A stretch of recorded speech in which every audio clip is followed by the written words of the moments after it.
ករណាកើតក្នុងជាតិនេះ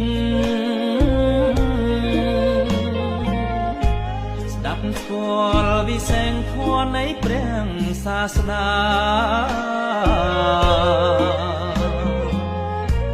ព្រះគុណខ្ពស់ក្រៃកាត់ថ្លៃយ៉ាងណាព្រះធម៌អស្ចារ្យជាស្ពានចម្លងពិតលោភៈទោសៈមោហៈជាទុក្ខ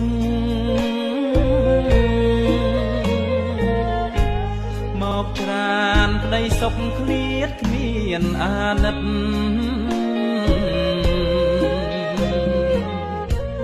ប្រកាន់ហួងហែងស្ថិតនៅក្នុងចិត្តសត្រូវធំពិតឥតមានខ្លែងខ្លាយអស់អោក្តីសុខដ៏បរិបូរណ៍មិនមែនជាធ្នូវត្ថុក្រៅទាំងឡាយជាការលះទុកជីវិតនេះហើយកុំបងអងឡើយលះរាល់ថ្ងៃយប់គុណធម៌ខ្ពង់ខ្ពស់សច្ចៈលើលោក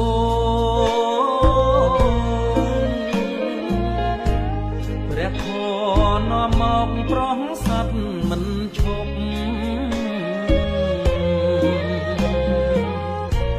ទោះមនុស្សទេវតាប្រាថ្នាមិនចប់លះបង់មិនជាប់ជំពាក់លោកយ៉ាងឡើយ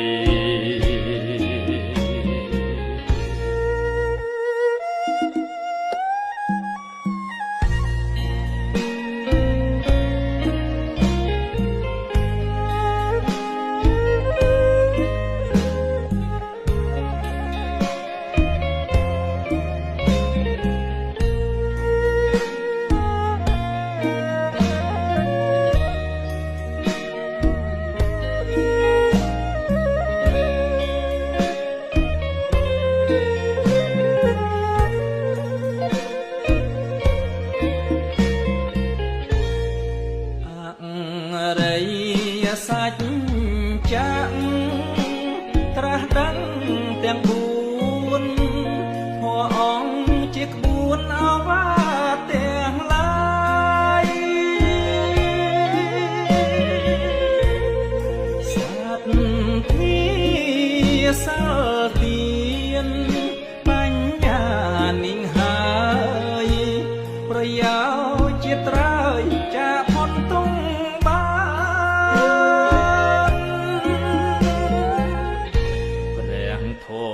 នេះណាជាអង្រិយទ្រពសន្ធឹកសន្ធាប់ល្អ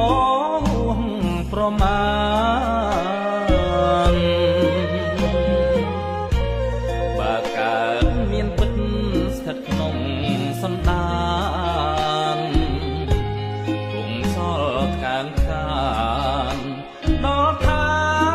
នបរមសុខ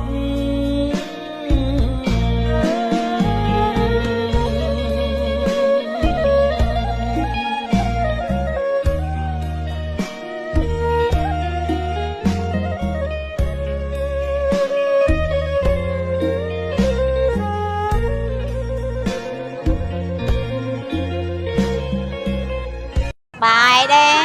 បានទាំងនឹងទៀតlà 3 វត្តខ្ញុំនៅស្រុកចងផងលាវមកទៅទាំងឲ្យរួមឲ្យវត្តនោះកំពង